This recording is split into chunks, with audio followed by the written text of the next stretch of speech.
Hello viewers, it's another beautiful day in Africa and welcome once again to my channel, Uncut Africa Live, a channel that brings you insight of African politics, and I'm always your guy, De-Graft Amoako.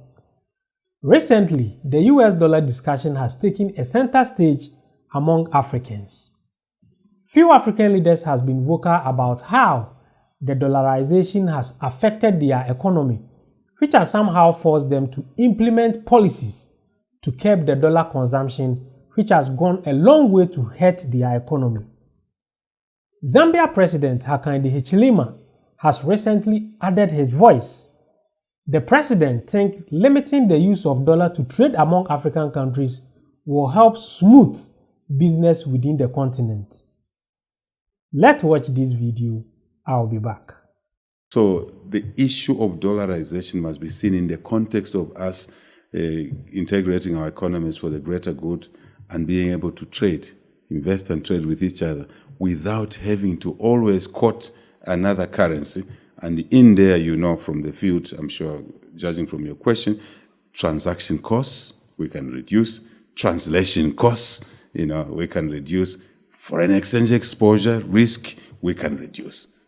That is the story. So I think let's see that issue in the context of that. What President Ruto is saying is in the context of what we would like to do as a continent. And I can bet once we've done it, and we've done it properly, we make mistakes here and there, it will benefit an average African, an ordinary African. That's why we're elected into public office. If we were to take care of our interests only, I think we know how to do that, reasonably fair. But the challenge is to take care of many people who are talented differently, endowed differently, different platforms, different understandings. So we need to cut on the cost.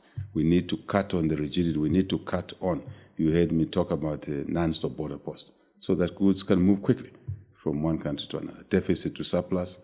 And every country has a surplus in something, may have a deficit in another. But once we work together in that way, and we don't have to be limited by the rules around one currency, we can do things better. I love what he said. He said, we don't have to limit it about the rules around one currency. We don't have to be limited. I love that. I love that. I don't know how it has taken Africa a very long time to start thinking straight and start taking bold decisions that will help build this continent. I don't know how it has taken too much time, but it's better now. It's better now. Now, most African leaders are coming on board or are picking things up from where their predecessors left it. And they are taking strong and bold decisions. We have been, I think since early this year, we have been talking about how many African countries are now trying to limit the trading of the dollar, because the dollar trading or trading in dollar among Africans is a little weird, because we are in the same continent and we were supposed to be taking this decision for Africa to have a single currency among African countries, which we can trade among ourselves. That will really help build a strong economy among African countries. But always, African country has only been dependent on the US dollar. So anytime the US dollar starts shivering, then things become very expensive. Things become difficult for African citizens. And not only, Africans have 54 countries, not only 2 countries, if anytime the dollar starts messing up, all the African countries start shaking. Inflation starts going up. Food starts becoming expensive because most Africans import goods. You get it? We import more than we export.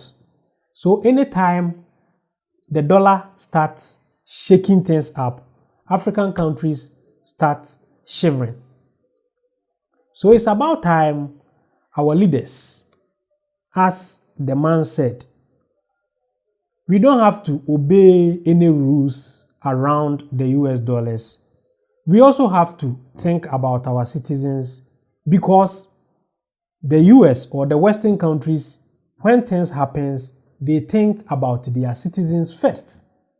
And one thing, I'll also be happy if African leaders can start working out is transportation across Africa. We can't be sitting in the same continent where a flight ticket is expensive from Accra to Nairobi than from Accra to London. So it's about time African leaders, I think African Union, have to start thinking about how one African country can travel to another African country. And the only better option is railways.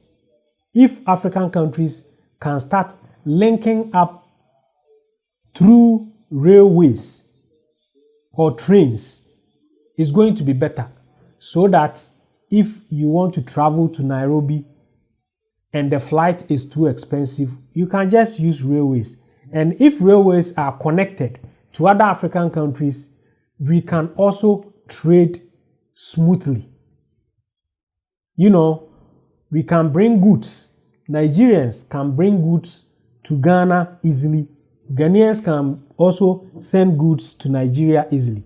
So one thing I think, if we really want to build this continent and we are serious about it, one thing we have to also work out is our transportation system, where a Ghanaian can travel to Luanda or Kampala easily without hustling, without have to pay huge amount of ticket fare before traveling to Nairobi or Kampala. We have to, if we are really serious about this, building this African continent, we have to also take strong decisions, and I think that is the only thing that can help us to build this continent. Please, don't forget to subscribe to this channel and turn on the notification button so that anytime I upload any great content, you will be notified. Thanks for watching.